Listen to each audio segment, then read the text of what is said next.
हरिः ओम्।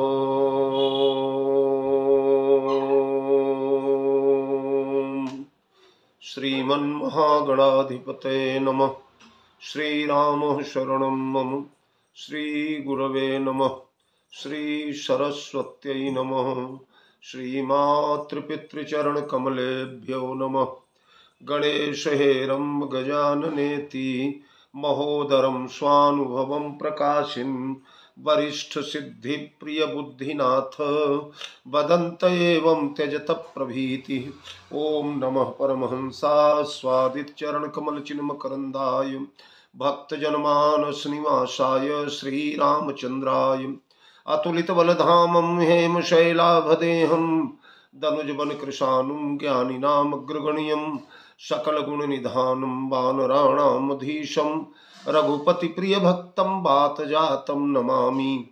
प्रभु समरथ सर्वज्ञ शिव सकल कला गुणधाम जोग ज्ञान वैराग्य निधि प्रणत कल्प तरुणाम अपने अपने घरन की सब काहू को पीर तुम ही पीर सब घरन की धन्य धन्य रघुवीर खलदल बन दावाय नल राम श्याम घन मोर रोम रोम में वज्र बल जय केसरी किशोर जय कविता के गगन दिवाकर ज्ञान भक्ति के विमल प्रकाश पारिजात के पुष्प आप हो जय गोस्वामी तुलसीदास श्री गुरु चरण सरोज रज निज मन मुकुर सुधारी बरनउँ रघुबर बिमल जस जो दायक फलचारी वीणाधरे विपुल मंगल दानशीले भक्त्यार्तिनाशिनि शिव विरंचि हरीश वंदे कीर्तिं प्रदेखिल मनोरथ दे महारहे विद्या प्रदायिनी सरस्वती नौमि नित्यं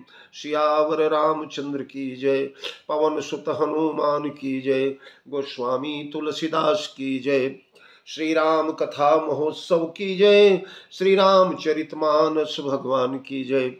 मेरे परमाराध्य अकारण करुणा वरुणालय मर्यादा पुरुषोत्तम भगवान श्री राघवेंद्र सरकार माँ मैथिली प्रभु चरित्र सुनिबे को रसिया पौरुष पराक्रम के पावन प्रयागराज अंजनानंद वर्धन श्री हनुमंतलाल जी महाराज कविकुल चक्र चूड़ामणि साहित्य आकाश के दीप्त दिवाकर तुलसी नंदन गोस्वामी तुलसीदास जी महाराज भगवत कथा रस रसिक महानुभाव जन आए। बड़ी दिव्य चर्चा चल रही है। हनुमान जी महाराज अब किशोरी जी के सामने आ चुके हैं। कितने दिन, कम से कम 15 दिन तक हनुमान जी महाराज तरु पल्लव में छिपे रहे और कल की कथा में तब हनुमंत निकट चली गए फिर बैठी मन विस्मय भयो। हनुमान जी जब निकट चले गए तो सीता महारानी फिर बैठी, हनुमान जी की ओर पीठ कर लिया, दूसरी तरफ मुंह करके बैठ गई, यानी हनुमान को देखना भी नहीं चाहती, क्योंकि उन्हें संदेह हो गया कि कहीं रावण की माया तो नहीं है, रावण ही तो नहीं आया है कपी का रूप बना करके। बहुरूपिया रावण की कलाकारी तो सीता जान ही चुकी है। इसलिए हनुमान जी महाराज के भाषण का शुभारंभ यही वैष्णव का परिचय है।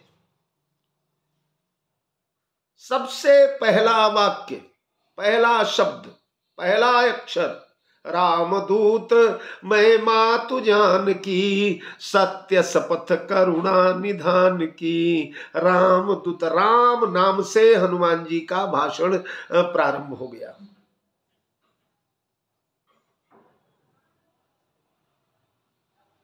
रामदूत मैं मातु जान की, तीन चीजें हैं यहां, तीन पात्र हैं इस चौपाई में।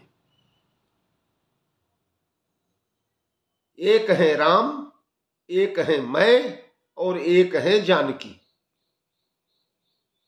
कई विद्वानों का, मानस के साधक महात्माओं का ऐसा मत है कि हनुमान जी महाराज यहाँ पुनर्जन्म हुआ। हनुमान जी महाराज का पुनर्जन्म का मतलब सीता मैया माता के रूप में प्राप्त हुई। अभी तक ये अंजनानंद वर्धन थे, हनुमान थे, अब जानकी नंदवर्धन हनुमान बनने जा रहे हैं, जानकी नंदन बनने जा रहे हैं। अंजनी नंदन अब जानकी नंदन बनेंगे।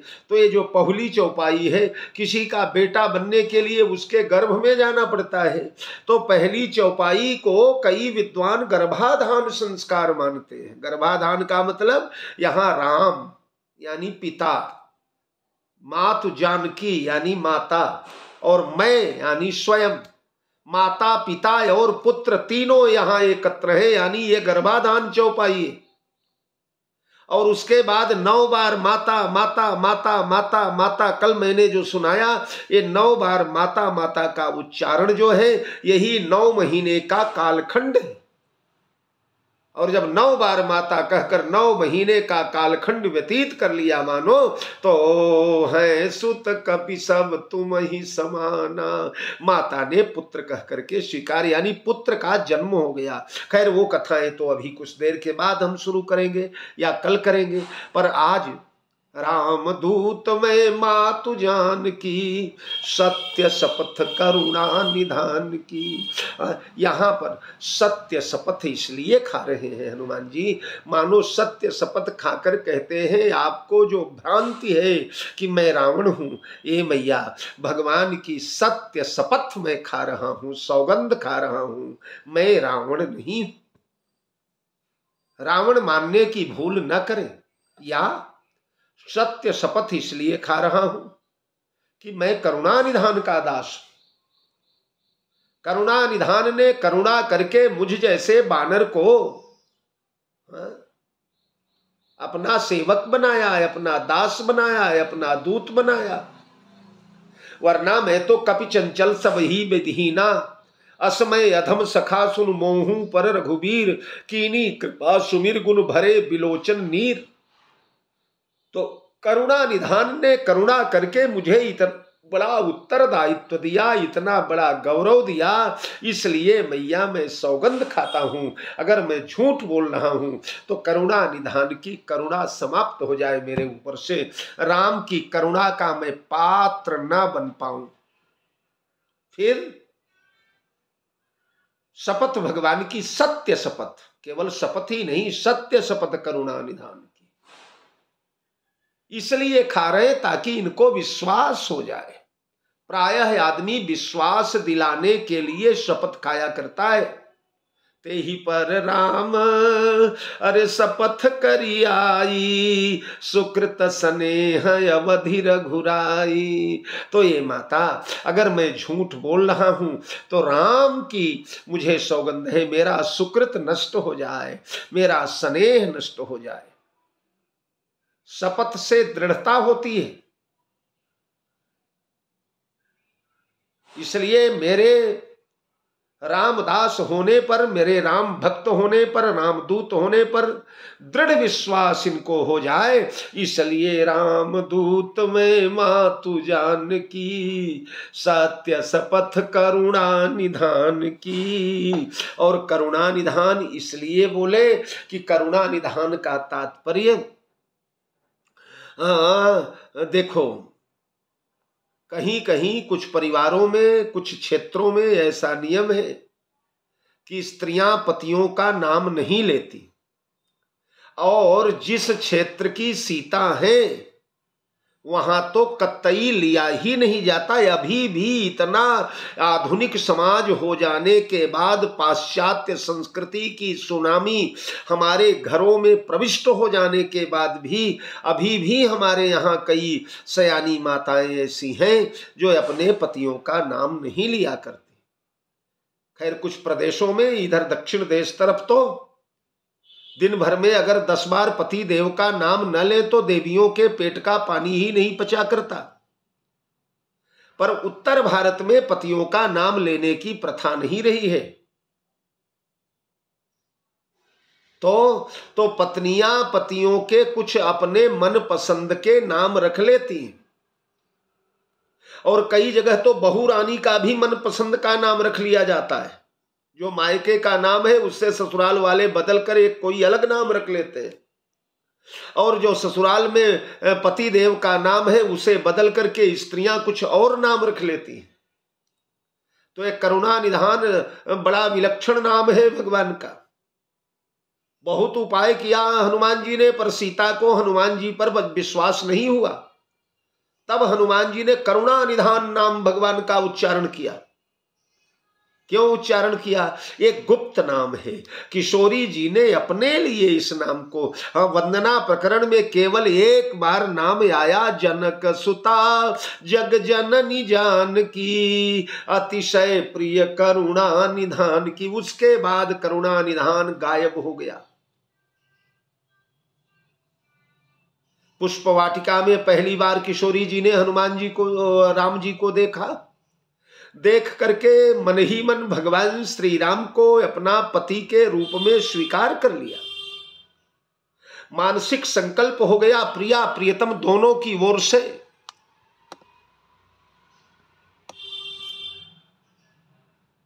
दोनों ने एक दूसरे को स्वीकार कर लिया। तो ऐसी स्थिति में मन में थोड़ा सा भ्रम बना रह गया कि प्रभु मिलेंगे कि नहीं मिलेंगे मुझे। तो उस भ्रम के निवारण के लिए किशोरी जी पहुंच गई अंबा पार्वती के मंदिर में। यद्यपि एक बार मंदिर में जा चुकी थी, पुनः मंदिर में गई और विनय प्रेम बस भई भवानी, जाकर बड़ी विनती किया, जय जय गिरिवर राज किशोरी, जय महेश मुख चंद चकोरी, अरे जय गज बदन खड़ानन माता, जगत जननी दामिनी दुति गाता, नहीं तब आदि मध्य अवसाना, अमित प्रभाव वेद नहीं जाना, भव भव विभव पराभव कारिणी, स्व विश्व विमोहिनी स्वबस बिहारिणी, पति देवता सुतीय महु, मातु प्रथम तव रेख, महिमा अमित न सकई कही, सहस शारदा सेत सेवत तो ही सुलभ फलचारी, बरदायिनी पुरारी पियारी, मोर मनोरथ जानहुनी के। और मैया तो मन में बसी ही है, बसौ सदा उरपुर सबही के, विनय प्रेम बस भई भवानी। ये बताओ, सीता जैसी पुजारी अगर मिल जाए तो कौन मूर्ति नहीं जीवंत हो उठेगी। अंबा भवानी पार्वती प्रकट हो गई, मानो उस मूर्ति में आकर के बैठ करके बोलने लगी। खसीमाल मूर्ति मुस्कानी, और सीता से कहने लगी, सुनु सिय सत्य असीस हमारी, पूज ही मन कामना तुम्हारी। मैया कौन सी मन कामना पूर्ण होगी? मैया ने कहा, नारद वचन सदा सुचि साचा, अरे सो बरु मिल ही जाहि मन राचा। ए जानकी, तुम्हारे मन में जो राचा है, तुम्हारे मन में जो भा गया है, तुम्हें पसंद जो आ गया है, जिसे तुमने मन से स्वीकार कर लिया है, वही वर तुम्हें मिलेगा। मानो सीता जी भी थोड़ा विनोद के भाव में आ गई और किशोरी जी ने मैया से पूछा, ये मैया वो वर कौन होगा? मेरे मन में कौन सा राजा? मां मैया जानकी जी सोचते हैं थोड़ा बिल्कुल क्लियर ही करवा लें पार्वती जी से, वो कौन सा वर मिलेगा मैया? तो मैया ने कहा, मन जाहिरा चो मिलहि सो बरु सहज सुंदर। वो सहज सुंदर होगा सीता। सीता ने कहा, मैया सुंदर और असुंदर दो ही प्रकार के लोग तो जगत में होते हैं। जगत के जितने लोग हैं उनमें से 25% तो सुंदर ही हैं। तो ऐसे मिलाकर तो करोड़ों सुंदर हो गए। उन सुंदरों में कौन मैया? बोले सहज सुंदर। जो सहज सुंदर होगा, जिसकी सुंदरता बनावट की नहीं होगी, क्रीम पाउडर और अंग विन्यास केश विन्यास की सुंदरता नहीं होगी सीता, सहज सौंदर्य होगा जिसका। अच्छा, और थोड़ा क्लियर करो न मैया। तो मैया ने कहा, सांवरो सांवला होगा वो। इन्होंने कहा, मैया सांवर गोर सकल संसारा। बस दो ही रूपों में तो ये जगत बटा है माता, आधे सांवले और आधा गोरे, और कुल टोटल मिलाया जाए तो सांवले ज्यादा पड़ेंगे, गोरे कम पड़ेंगे।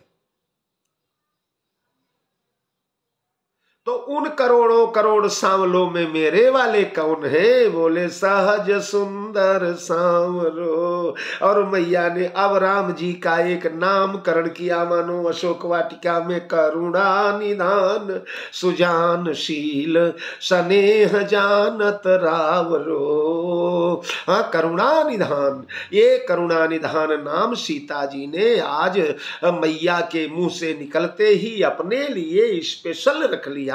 जब कोई बहुत जरूरी कार्य होता है, बहुत प्राइवेट कार्य होता है ठाकुर जी से, तब ठाकुर जी को किशोरी जी करुणा निधान कह करके पुकारती है। उधर कई विद्वान तो बड़े मजेदार बात बताते हैं कि हमारे सरकार भी कम विनोदी थोड़े हैं।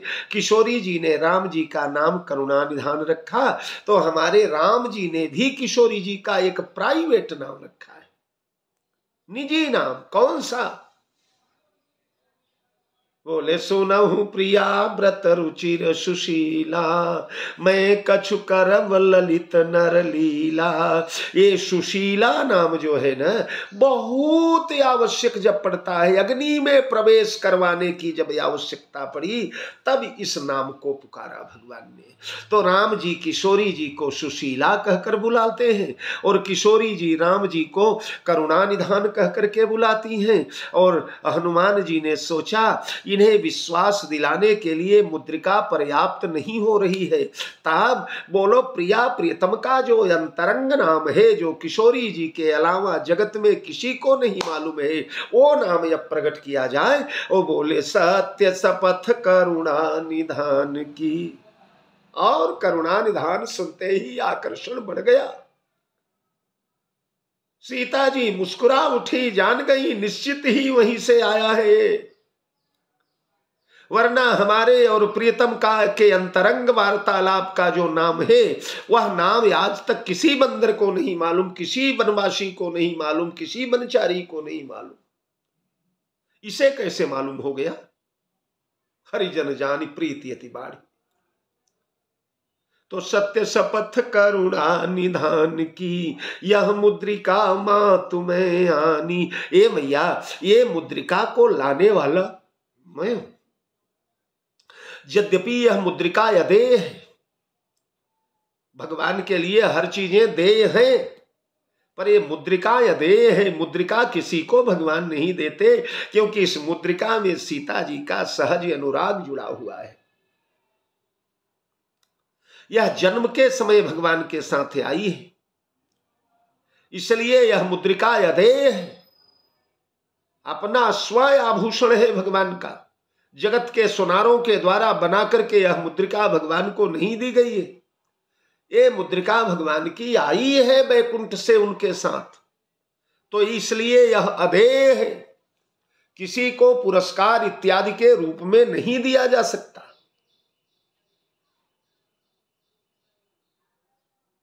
तो मैं विश्वास पात्र हूं, मैं रामदूत हूं, इसलिए मैया राम जी ने यह मुद्रिका मुझे दिया। और ये मत समझिए कि इस मुद्रिका को अशोक के वृक्ष ने गिराया है, अशोक के पल्लवों से टपक करके आई। अशोक में मुद्रिकाएं नहीं फला करती मां, और यह मुद्रिका रावण ने भी नहीं भिजवाया है, यह मुद्रिका मैं लाया हूं। रामदूत में मातु, और मां कह करके इसलिए बुलाया कि माता और पुत्र के बीच में कोई पर्दा नहीं होता, कोई दुराव नहीं होता, कोई छिपाव नहीं होता, कोई दूरी नहीं होती। ये माता आप फिर करके क्यों बैठी हुई है? इधर मुड़िए न, मेरी ओर देखिए, अपनी करुणा दृष्टि से अपने पुत्र को अभिषिंचित कीजिए माता, मुझे अभिषिंचित कीजिए। यहां 3 बातें हुई, सत्य शपथ करुणा निधान की, रामदूत में मातु जान की, मातु करुणा निधान और राम। तो यह मुद्रिका मातु में आनी, दीन राम तुम कह सहिदानी। ए मैया, ये मुद्रिका सहिदानी दी गई है, न्यास के रूप में आपको दी गई है मैया। थाती दी गई है आपको, आप इसे रखें। यह मुद्रिका भगवान आपके अतिरिक्त जगत में और किसी को नहीं दे सकते। मुझे दिया तो केवल भेजने के लिए दिया। इसलिए दीन राम तुम कह सहिदानी, और सहिदानी का मतलब यह है कि कभी कभी प्रभु से अगर वार्तालाप करने का विचार हो तो ये मुद्रिका तो सजीव मुद्रिका है, चैतन्य मुद्रिका है। कल और परसों के प्रवचनों में मैंने आप लोगों से सुनाया है कि बोल बलि मुद्री कुशल कौशल पाल। यह मुद्रिका जो है, यह धनदा सुखदा मोक्षदा, ये मुद्रिका बड़ी महत्वपूर्ण मुद्रिका है। राम चंद्र की मुद्रिका है गुरु नारी समान। ये गुरु पत्नी के समान सीता को उपदेश देगी, सीता को समझाएगी, सीता के शोक को दूर करेगी, सीता को धैर्य बंधाएगी। इसलिए भगवान राम ने मानो अपने प्रतिनिधि के रूप में अपना प्रतिनिधित्व करने के लिए इस मुद्रिका को आपके पास भेजा है। यह मुद्रिका मातु में आनी, और मातु कहकर मानो हनुमान जी ने कहा मैया ये मैया अभी तक ये अधूरा था। मैं अभी तक पिताजी तो मिल गए थे पर मां नहीं मिली थी। यह मुद्रिका का उपहार लेकर के मुझे अपना मातृत्व सुख प्रदान करो। राम नामांकितम पश्य देवंगुलीयकम, पश्य देवंगुलीयकम। राम नामांकितम, यह राम नाम अंकित है मैया। और पश्य देवंगुलीयकम, सरकार के देव के उंगली में रहने वाली है। पत प्रत्ययार्थम तवानीतम देव दत्तम महात्मना, तेन दत्तम महात्मना। माते देखिए इसको, प्रत्ययार्थम तवानीतम तेव तेन दत्तम महात्मना। महात्मा श्री राघवेंद्र के द्वारा प्रदत्त मुद्रिका है। इसे लीजिए, यह मुद्रिका मातु में आनी, दर दीन राम तुम कहूँ सहिदानी। नरवान रही संग कहू कैसे, कही कथा भई संगति जैसे। सीता जी ने अब मुड़ी हनुमान की ओर। पहले तो फिर बैठी मन विस्मय भयऊ, अब हनुमान की ओर मुड़ करके हनुमान को देखा और देख करके माता कहने लगी, ए हनुमान बेटा, ये तो असंभव जैसा कार्य तुम लोगों ने किया है। नर और बानर की मित्रता तो आज तक नहीं देखी गई, ये कैसे संभव हुआ? नर बानर ही सब संग कहू कैसे, कही कथा भई संगति जैसे। मनुष्य के बीच में बंदर, या बंदरों के झुंड के बीच में दो नर, अरबों अरब बंदर हो और दो नर हो, अरबों बानर दो नर।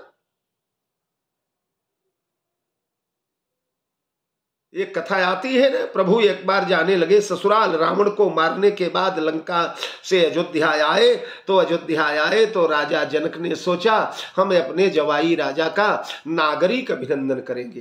राजा जनक के जवाई राजा ने जैसा कार्य किया है, आज तक जगत में ऐसा कार्य कोई माई का लाल नहीं कर पाया। तो जवाई राजा का नागरिक अभिनंदन किया जाएगा, और वह अभिनंदन करने के लिए न्योता गया अयोध्यापुरी। भगवान श्री राघवेंद्र ने सीता से कहा, सीता आपके मायके से बुलौआ आया है, लेकिन मुश्किल यह है कि इन बानरों का क्या किया जाए। अगर बानरों को साथ ले चलेंगे तो मुश्किल हो जाएगी, ये बंदर वहां खुराफात करेंगे तो बोले इनको ना पता चलने पाए, हम तुम और लक्ष्मण तीनों निकल जाए। रात भर तैयारी हुई, सवेरे सुमंत्र को बुलाकर रथ को 4 बजे भोर में चोरी चोरी बुलवाया गया। उसमें सब सामान लद गए, सारे वस्त्र इत्यादि लद गए, आभूषण लद गए, जनकपुर में जो उपहार देना है वो लद गए। और जब चलने की बेला हुई तो हनुमान जी प्रकट हो गए। प्रभु प्रणाम, कहाँ चले सरकार? राम जी ने कहा, हनुमान तुम्हारे मामा जी के यहाँ जा रहे हैं। तो हनुमान जी ने कहा प्रभु मैं भी चलूंगा। भगवान ने कहा ना ना तुम कैसे चलोगे, वहां तो नरों का समाज है, ससुराल का मामला है, सब सालियां हमारी मजाक उड़ाएंगी। नहीं नहीं, हनुमान ने कहा सरकार रावण से लड़ना हुआ तो आगे आगे हम चले, और अब जो है ससुराल का मालपुआ खाना है तो आगे आगे अकेले अकेले जाएंगे, हम भी चलेंगे प्रभु। तो राम ने कहा ठीक है हनुमान चलो, लेकिन शर्त यह है कि वहां चलने के लिए और किसी को मत बोलना, अकेले चलना। जाओ कपड़े लत्ते ले लो और जल्दी आ जाओ। और हनुमान जी गए। बंदरों का शिविर जहां लगा था, लाखों लाख बंदर डुगडुगी बजाकर घोषणा कर दिया प्रभु ससुराल चल रहे हैं, सबका बुलावा आया है, आप लोग चले। और सारे बंदर महाराज हा हू करके भगवान के साथ चल पड़े। भगवान ने किशोरी जी की ओर देखा, लक्ष्मण जी आंखें तरेर रहे हैं, और इनको सिर पर बैठा करके रखिए और इनका मोल बढ़ा के रखिए, देखिए ना अब ससुराल में मजा आएगी। जनकपुर के बॉर्डर पर पहुंच करके भगवान ने सारे बंदरों को बैठा करके उनकी मीटिंग लिया। और राम जी ने कहा देखो बानरों, नसा सभा यत्र न संति वृद्धा, जिस सभा में वृद्ध नहीं है वो सभा नहीं है। तो हमारे साथ परम वृद्ध महाराज जाम्बवान जी चल रहे हैं, तो आप लोग ऐसा करिए कि इनकी अनुमति के अनुसार, इनके अनुसार वहां पर आप लोग सारा कार्यकलाप करना।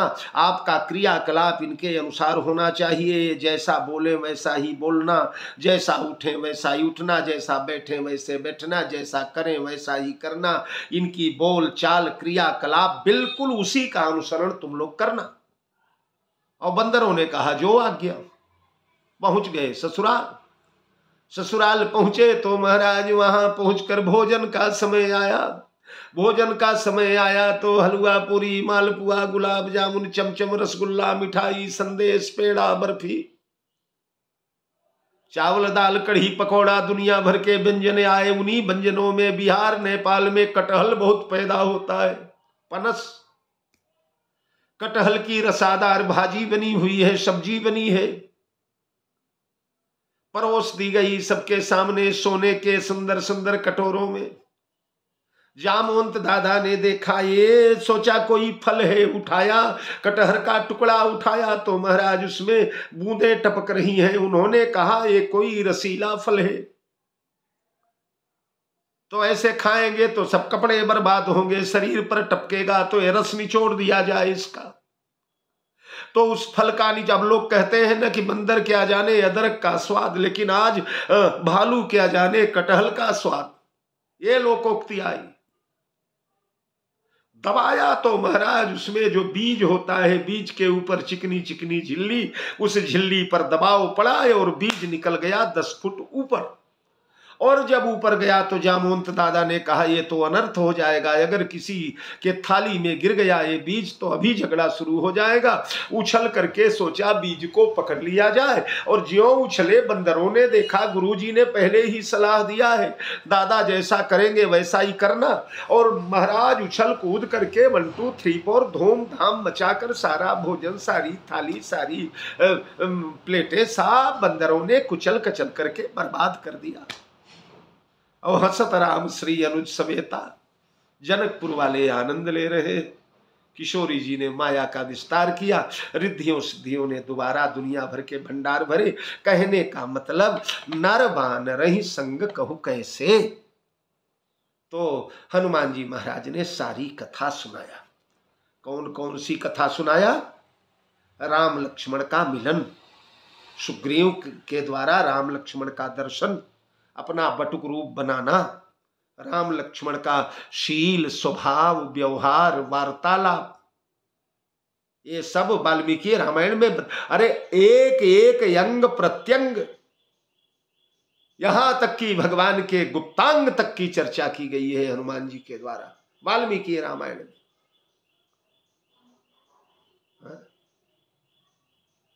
कही कथा भई संगति जैसे, फिर सीता जी के वस्त्र और पट और आभूषण जो सीता जी ने लय हरि नाम दीन पट डारी, वह पट भी हनुमान जी महाराज ने बताया किस रंग का पट था, उसमें कौन कौन से आभूषण थे। उन आभूषणों को देखकर सरकार और लक्ष्मण पर क्या प्रतिक्रिया हुई। लक्ष्मण जी का केयूरम नैव जानामि न जानामि विभूषणम नूपर नूपुरस्त्वभिजानामि नित्यम पादाभिवंदनात्, ये सब कथाएं सुनाया। अरे कहिय कथा भई संगति जैसी, नर बानर ही संग कहु कैसे, कही कथा भई संगति जैसे, कपि के बचन सप्रेम सुनी, उपजा मन विश्वास, जाना मन क्रम बचन यह, कृपा सिंधु कर दास। हनुमान जी का प्रेम देख करके, रोम रोम में उमड़ते हुए प्रेम को देखकर, गदगद वचन को देखकर, या कहीं गदगद भय भरे बिलोचन नीर, इस अवस्था को देख करके हनुमान जी के मन का प्रेम पहचान लिया इन्होंने। और उसके बाद राम दूत में मातु जानकी, यह सुन करके हनुमान के वचन का प्रेम पहचान लिया। और यह मुद्रिका मातु में यानी, यह सुन करके हनुमान जी के कर्म को पहचान लिया। तो हनुमान का मान वचन और कर्म, जाना मन क्रम वचन यह, कृपा सिंधु करदास। हम सीता जी को भरोसा हो गया कि ये करुणा निधान के ही दास हैं, निश्चित ही रामदास है, इसके ऊपर अविश्वास करने का कोई कारण नहीं बनता। और हरिजन जान प्रीति अति गाढ़ी। किशोरी जी के प्रेम समुद्र में महाराज ज्वारे आने लगा, प्रेम समुद्र अपरिमित होने लगा, अपूर्व आनंद का सृजन होने लगा। और इसके आगे कल सीता और हनुमान का वार्तालाप हम लोग आगे शुरू करेंगे। इन्हीं शब्दों के साथ वाणी को विराम। जय जानकी जीवन। बहुत बहुत साधुवाद आप सभी को। कल पुनः मिलेंगे। श्री सीताराम चंद्र।